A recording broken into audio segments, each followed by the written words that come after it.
Well, So that's the question. I can't say whether or not he cares, but I think that feeling that you have about like you don't know what he's trying to do. Right. I think a lot of us have that feeling, Right. and it's important that they understand that and they meet us there, and that they understand the economic anxiety that's taking place. And you'd hope, because whether you like or hate Trump, he is a listener to what is popular. In this video, we join Andrew Schulz and Charlamagne on their podcast, Brilliant Idiots.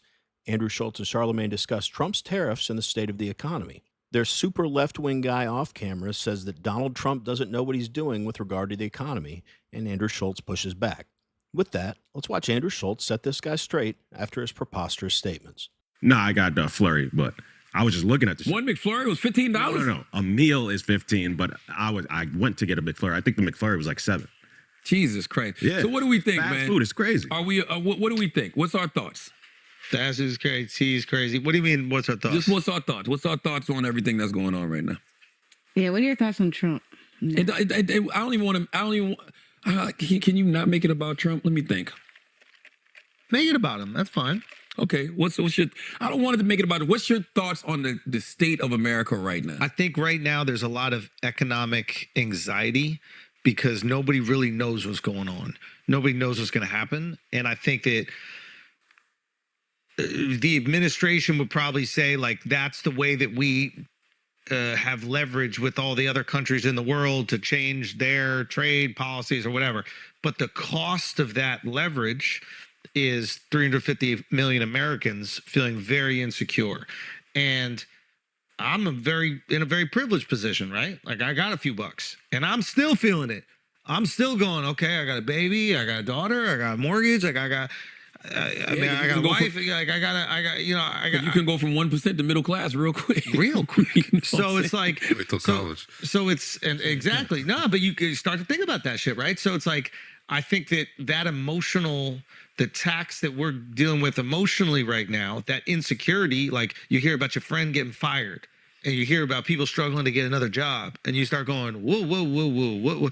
Are businesses concerned about growth and hiring? Therefore, they've stopped their hiring. UPS is firing 20,000 workers. Okay, so so think about it, right? So it's like, now all those people who lost a job are going to have even more difficult time getting another job, which just further induces anxiety amongst the population. And an anxious population is not a good population. You want us, if you want to think in like bad terms, if you're the people in charge, you want your society to be pacified and distracted. You want us thinking about sports. You want us thinking about music. You want us thinking about the dumb shit.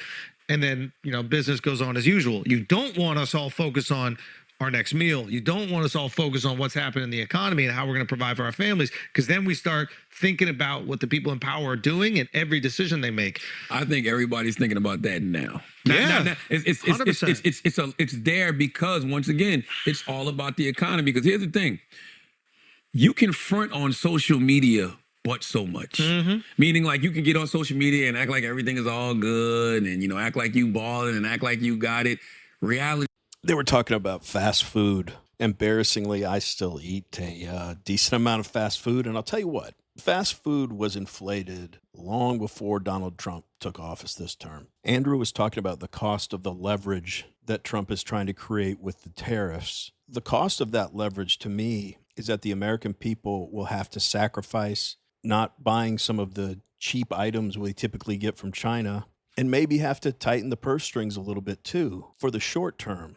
But if the American people and the government can be patient, that leverage will pay off with long-term prosperity for everybody, even the people that hate Donald Trump and are trying to tear him down at every turn. And look, Charlamagne, just because UPS laid people off, it's just an anecdote, brother. Unemployment has stayed consistent since Donald Trump's been in office. Every single month, there have been around 150,000 or more jobs created since he's been in office. And in March and April, the job report exceeded expectations. So, and by the way, that job report includes all the jobs that were lost in the federal government that were cut by Doge. So for unemployment to stay relatively steady, even though Doge is trying to lay people off like crazy, I mean, I think these are all good signs. But I know there's still uncertain times ahead, but I feel like these guys aren't getting the full picture because the mainstream news doesn't report on this stuff, or at least they don't report on it as much as they report on the sky is falling and the world's going to end. Anyway, let's get back to the video. Reality will set in. Those shelves will be empty. You know what I'm saying? You can only front with so much. And when reality hits, one thing that we all know, when reality hits, it is hard to front about. Oh, you can do it. Do you see what Trump tweeted today? What's the tweet? All right. For context, January 29th, economy is on the up.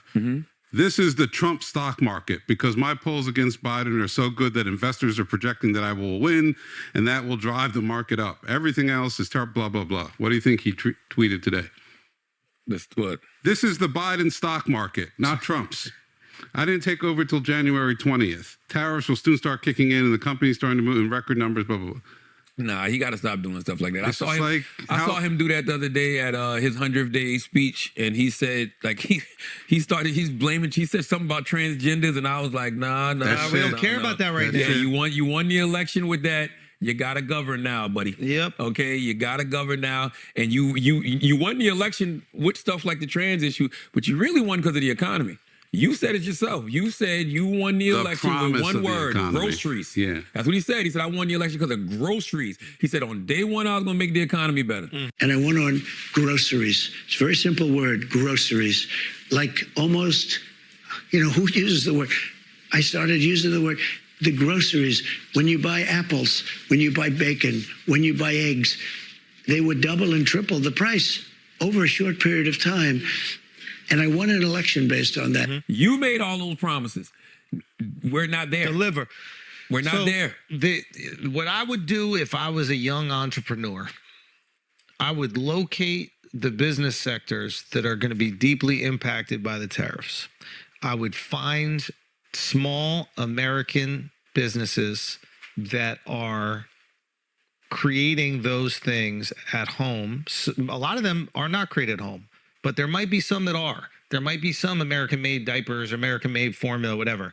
And then I would inject as much capital as I possibly could into scaling those businesses, because if those shelves are going to be empty, they will be filled because people need those products, and the price might be higher, but paying more is better than not getting anything at all.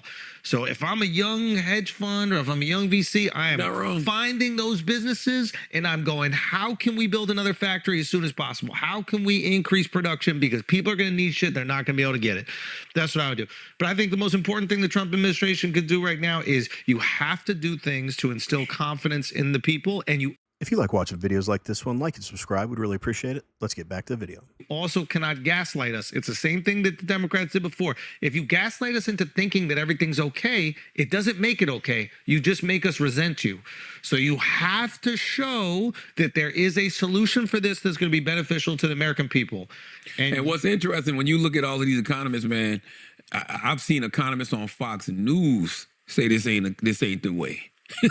Yeah. You know, when you got conservative economists on Fox News, but they were always saying that. They were always saying that shit, and that's the other thing. It's like, yeah, it's just. I mean, look, the irony, at least from my perspective of this, is like I grew up. My father was very adamant about only buying American. He was saying back in the 70s and 80s, we have a manufacturing problem. Too many. If I wanted to get a fishing wheel, I had to buy an American fishing wheel. If he bought a car, Oldsmobile, Ford, we could never have any other type of car. Any chance he got to buy American, we even had a big sign up in our house, you know, buy American, like, so that shit was beaten into my head. And I think the instinct is a correct one, right? I just think Trump's the worst possible person to execute the plan. Yeah.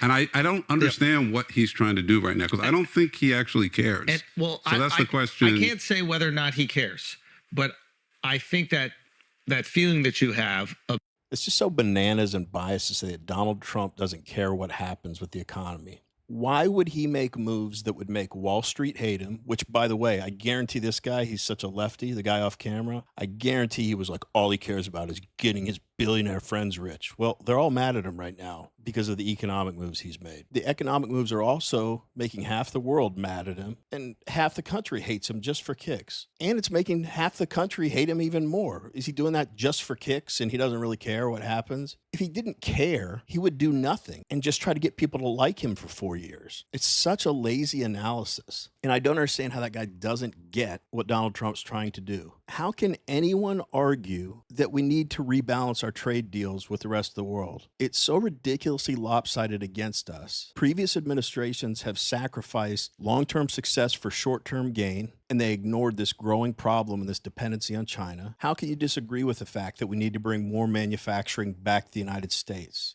How can you disagree with the fact that we need to stop depending on China for critical goods? They're our biggest enemy on the planet. So this guy saying he doesn't know what he's doing, whether Trump's tariffs, his economic strategy, his trade strategy works out or not, these are all altruistic things that he's trying to accomplish. And of course, the Democrats have zero plan, but they're doing everything they can to put every impediment possible in his way, even if it's against the best interests of the American people. And finally, again, I don't think people, except this guy apparently, I don't think anyone disagrees with the outcomes Donald Trump is looking for, and that something needs to be done about the things I just talked about. But no one has had the balls to do anything because they knew if they took any action with regard to the economy, they'd receive mixed and negative reviews, and no politician wants that. Trump doesn't care. Now that Trump doesn't care about what everyone thinks about him. He's doing what he thinks is best for the country. Whether you hate him or love him, he really is. About like, you don't know what he's trying to do. Right. I think a lot of us have that feeling. Right. And it's important that they understand that and they meet us there, and that they understand the economic anxiety that's taking place. And you'd hope, because whether you like or hate Trump, he is a listener to what is popular. It is the reason why he gets ratings. It's the reason why people gravitate toward it. He won't specifically take something and run with it if it doesn't have majority support. Oh, if Trump. I do think Donald Trump likes to be adored and likes to be popular. But as much as I think that about him, and I think it's very true, it's clear, even though that's his propensity, is to have everyone love him and fawn all over him, he's still making decisions that he knows will be unpopular with a large group of people in the country and around the world. And maybe I'm crazy and naive, but I really think he's doing it because he thinks it's the best thing for our country's future. But we want to hear from you. What did you think about this conversation about tariffs and the state of the economy? Let us know in the comments. Anyway, as always, really appreciate you watching, and we will see you in the next one.